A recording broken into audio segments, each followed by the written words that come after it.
nikajenga imani ya kwamba nitaweza.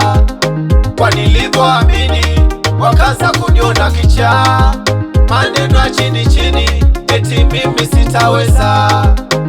Ni maneno ya walimwengu. Ili niliposikia kuna namna likata tamaa, nikajipa imani Mungu wangu ananiona. Wakasema nikifanikiwa kipofu ataona kinyaa.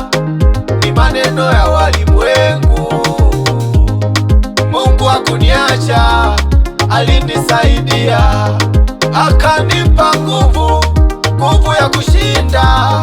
Yamkini uko na wewe unayepitia haya, wanakucheka, wanakudharau, usife moyo.